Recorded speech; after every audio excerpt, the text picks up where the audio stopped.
Salam, selamat siang untuk kita semua.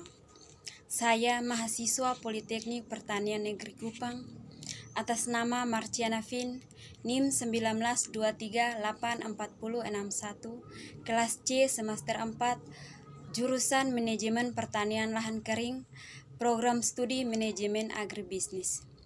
Di sini saya akan menjelaskan tentang pengintegrasian untuk memenuhi tugas mata kuliah Manajemen Sumber Daya Manusia. Yang pertama, pengertian pengintegrasian.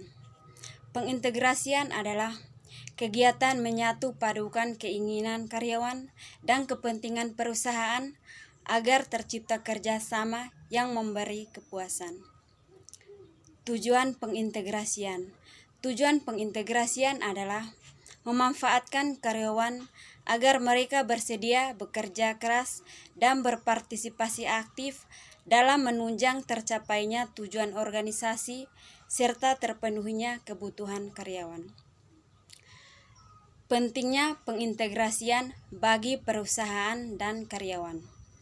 Pengintegrasian sangat penting dalam suatu perusahaan untuk menyatu padukan keinginan karyawan dan kepentingan perusahaan agar terciptanya kerjasama yang serasi serta saling menguntungkan. Tujuan perusahaan hanya dapat dicapai jika para karyawan bergairah bekerja, mengarahkan kemampuannya dalam menyelesaikan pekerjaan serta berkelanjutan untuk mencapai prestasi kerja yang optimal.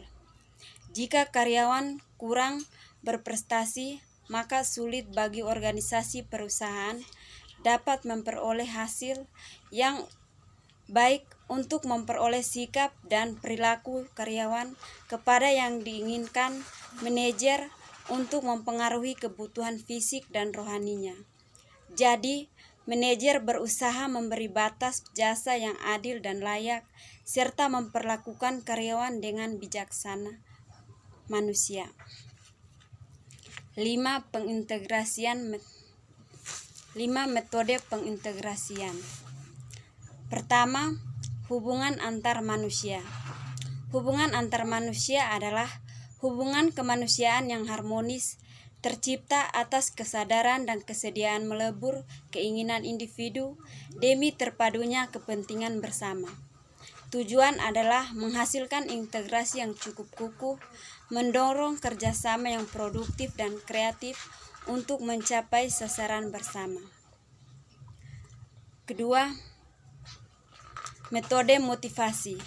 Motivasi mempersoalkan bagaimana cara mengarahkan daya dan potensi bawahan agar mau bekerja sama secara produktif, berhasil mencapai dan mewujudkan tujuan yang telah ditentukan.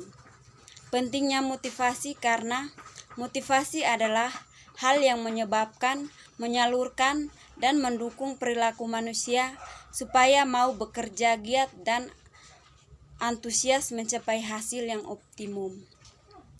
Ketiga, metode kepemimpinan.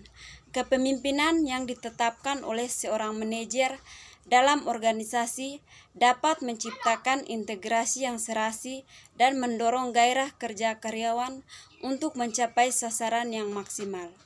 Kepemimpinan adalah cara seorang pemimpin mempengaruhi perilaku bawahan agar mau bekerja secara produktif untuk mencapai tujuan organisasi. 4.